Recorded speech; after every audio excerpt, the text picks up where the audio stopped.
As human beings, it's difficult, since we tend to take ourselves for granted, to realize that we are greater than our creations, economics, and all other so-called civilized artifacts. We have powers which transcend the things we've created. It takes something more, and that something more can be found in the statement that people are formed by their thoughts, that they become what they think. So we don't know where thoughts come from. We don't know how far down into your substructure the thoughts emerge. We don't know what processes of physiological alignment are necessary for you to speak from the core of your being. We don't understand any of that. We don't even conceptualize that, but I believe that you can feel that, and there's a lot of idea of alignment in psychoanalytic and clinical thinking. Ordinary just simply isn't enough. Ordinary is when you want to become average and to fit in. But to get to extraordinary, what you do is you have to consult the invisible place within yourself. And this is called your soul.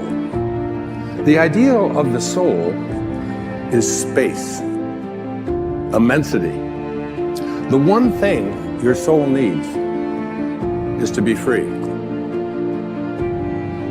And what we have to do in order to get to that place where we can take the keys and unlock the self-imposed prisons, or the prisons that we have given ourselves on the basis of what we have come to believe is our limitations, what we can and can't do.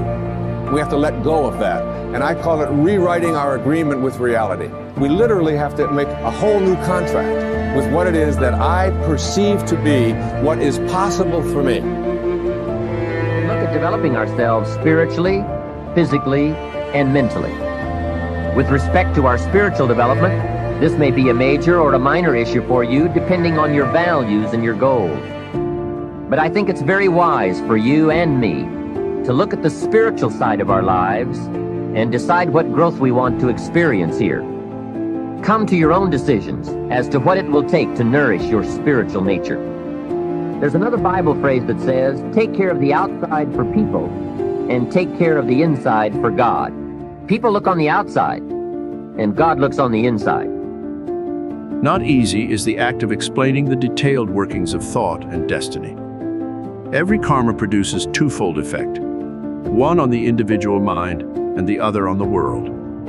Man makes the circumstances of his future life by the effect of his actions upon others. Every action has a past which leads up to it. Every action has a future which proceeds from it. An action implies a desire which prompted it, and a thought which shaped it.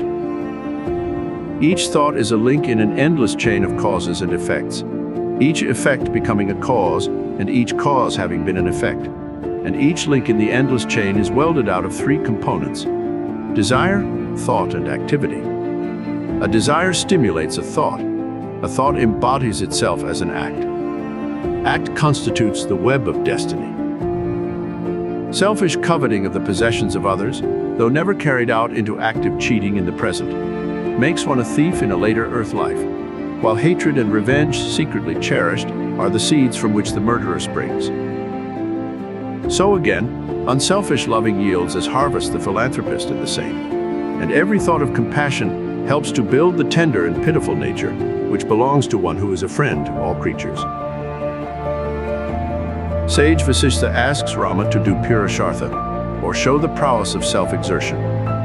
Do not yield to fatalism. It will induce inertia and laziness. Recognize the great powers of thought. Exert. By right thinking, make for yourself a great destiny. Prarabdha is Purushartha of last birth. You sow an action and reap a habit. A habit sown results in character. You sow a character and reap a destiny. Man is the master of his own destiny. You yourself make, by the power of your thought, your destiny. You can undo it if you like. All faculties, energies, and powers are latent in you. Unfold them and become free and great.